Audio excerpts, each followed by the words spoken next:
This is The Weekly on ClickOrlando.com with Justin Warmoth. Good morning, I'm Justin Warmoth. More than 46 million Americans, that's 1 in 5 people, face the reality of living with a mental illness. And because of the stigma surrounding treatment, many go undiagnosed for years. It's a growing problem, and it's happening alongside an opioid epidemic that's now deadlier than ever. The primary driver of that, fentanyl, a synthetic opioid up to 100 times more potent than morphine.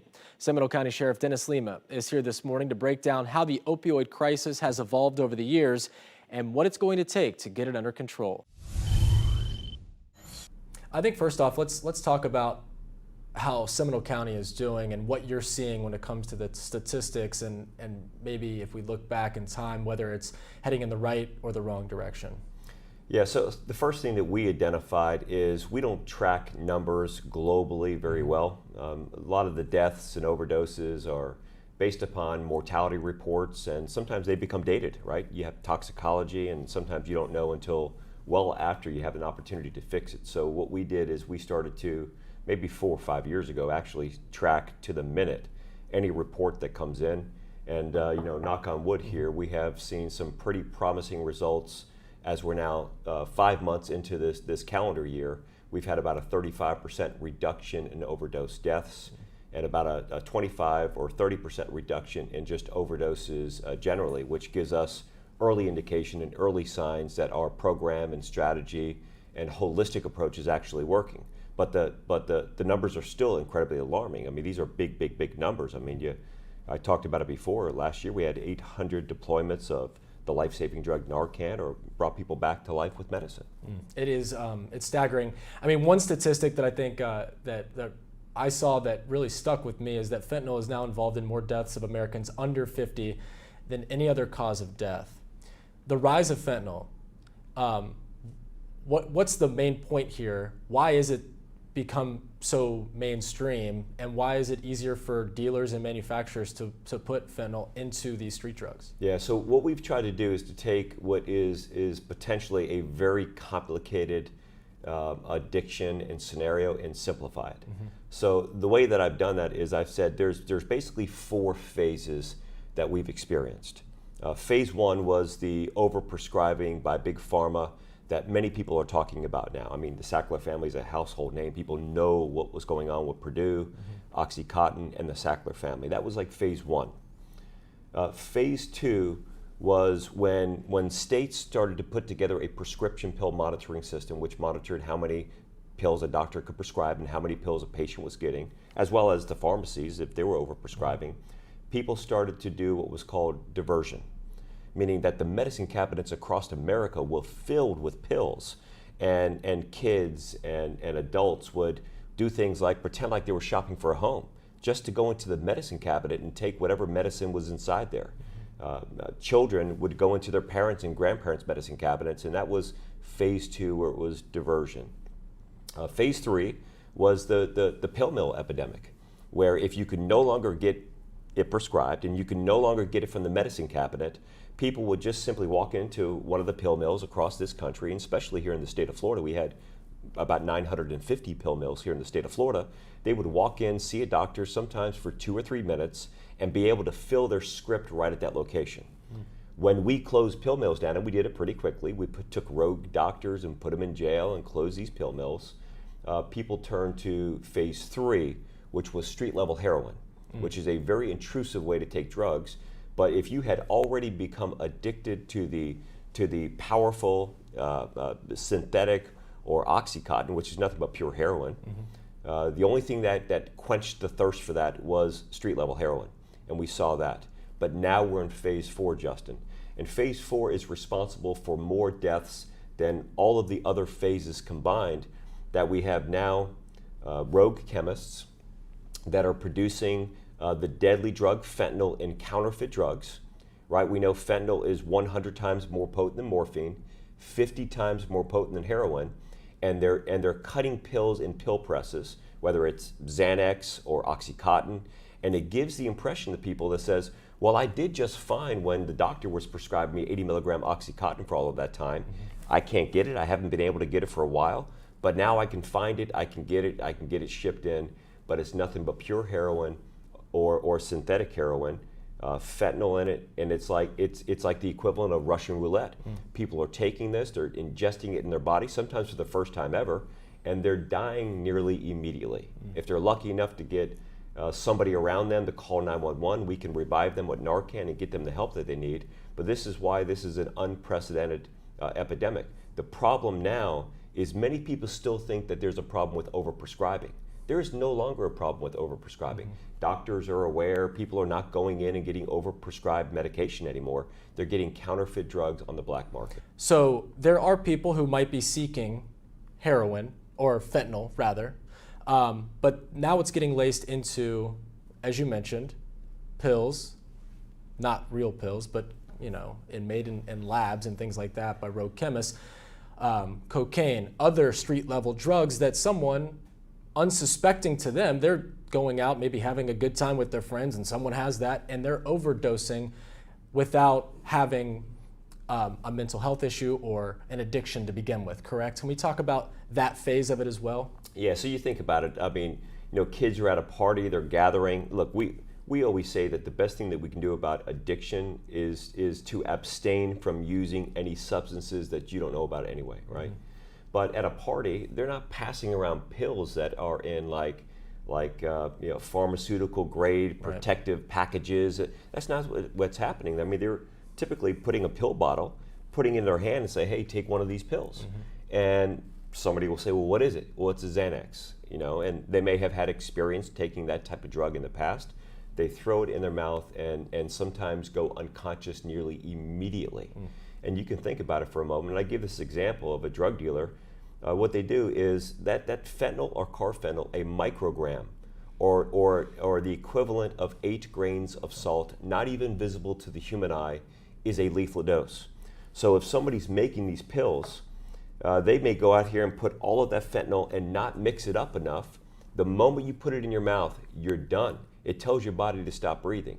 And that's what's happening on the street. And this is why we're reviving people and we're asking them, how long have you been doing heroin?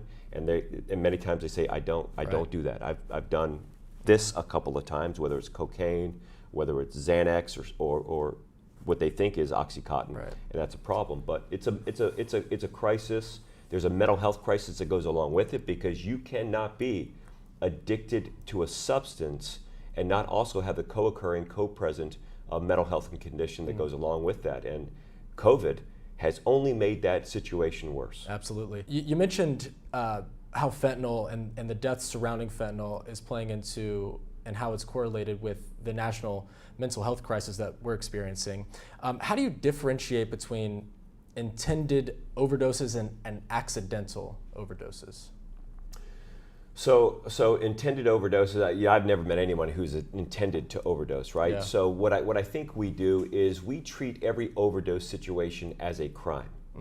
And I think that there is a missed opportunity across the country, because many jurisdictions across America are still treating these situations as what we call accidental overdoses, right? Somebody was using an illegal substance that they accidentally overdosed, and they'll go out there, they'll look at it and say, this is an unfortunate situation, there's not much we can do, and they pack up and they go away and they help the family grieve. We treat every single overdose as a crime scene. And behind every single person that overdoses, we can use evidence and gather information from them and their family members that leads us back to the drug dealer.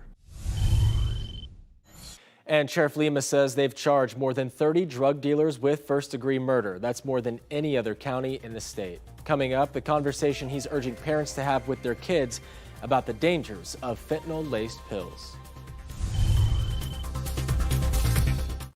This is The Weekly on ClickOrlando.com with Justin Warmoth. Welcome back. More than 100,000 Americans died of drug overdoses in 2021, a 15% jump from the previous year. And the average overdose age continues to skew younger. In fact, overdoses are now the leading cause of preventable death among people ages 18 to 45, with the extremely potent opioid fentanyl fueling the crisis.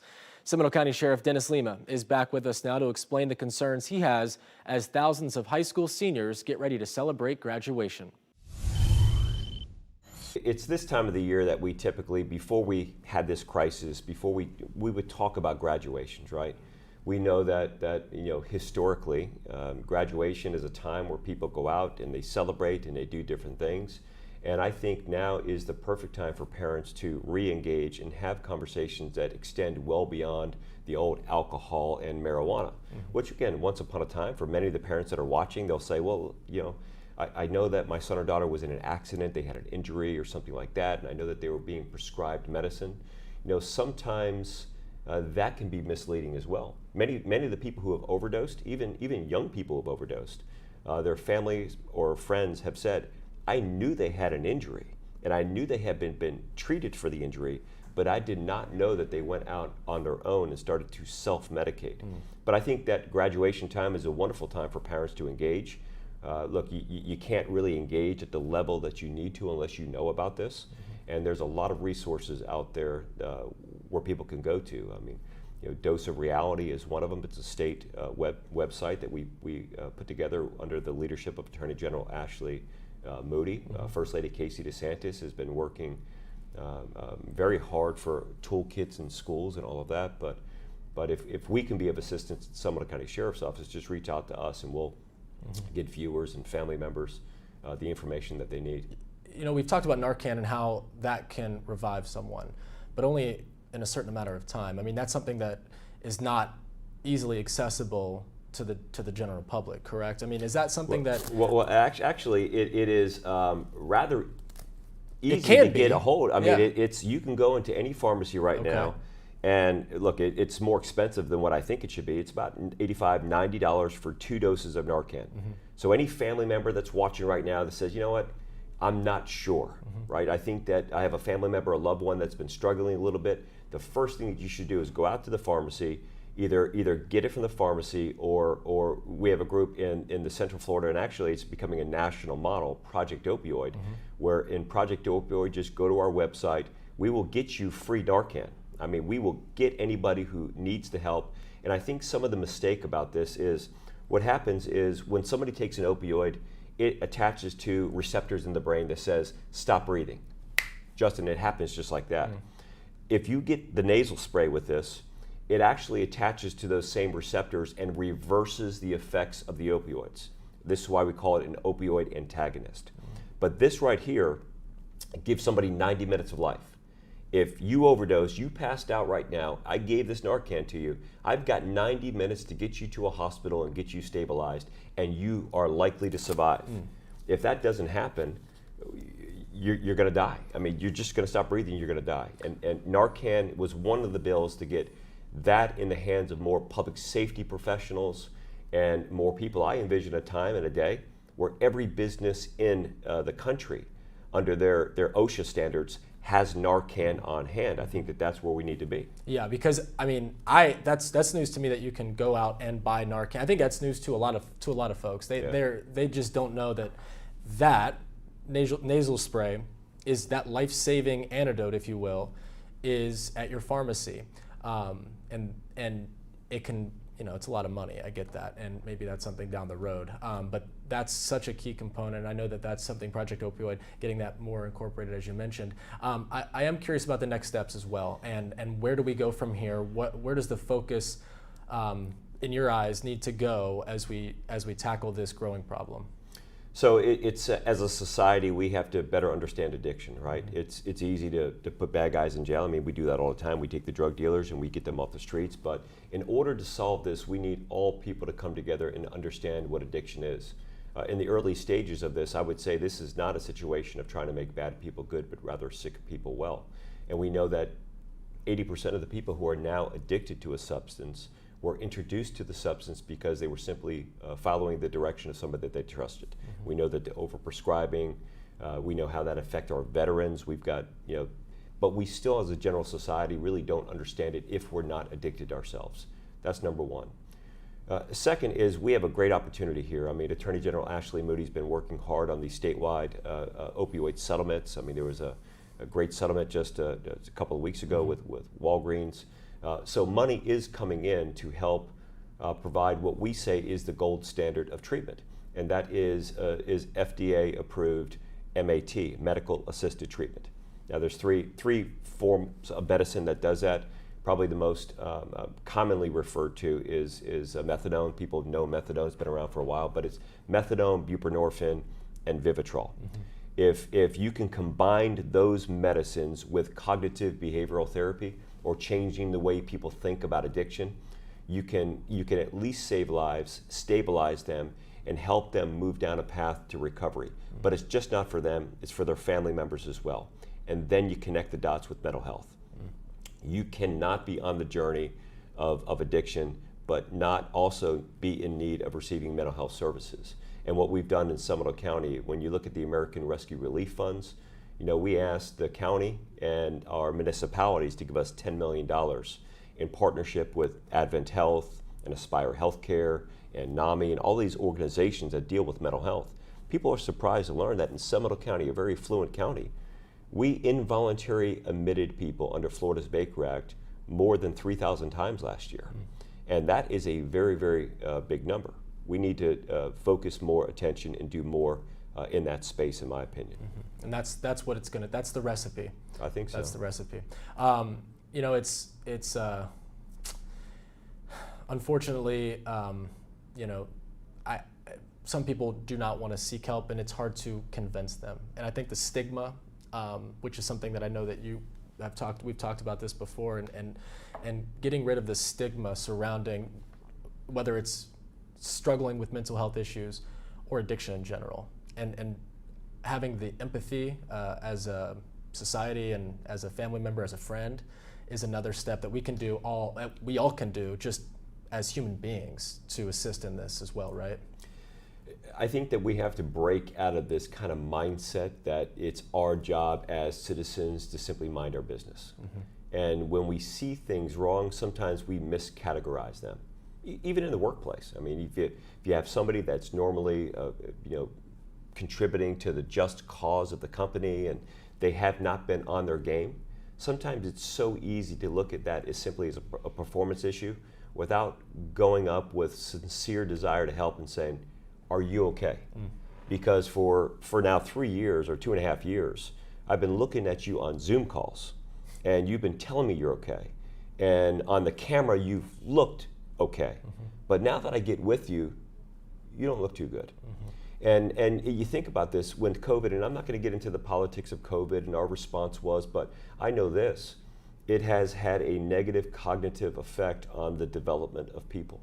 You can think just for a moment, if you were 16 at the beginning of COVID, and now that you're no longer 16, you're 18 or 19, you went from your sophomore year in high school to leaving the family home, going off to the university or the military or something like that, without the social development that comes between 16 and 18. We've all been there that are of that age, and we know that sometimes having the kids at the lunchroom not welcome you to the table is good with our coping ability, right?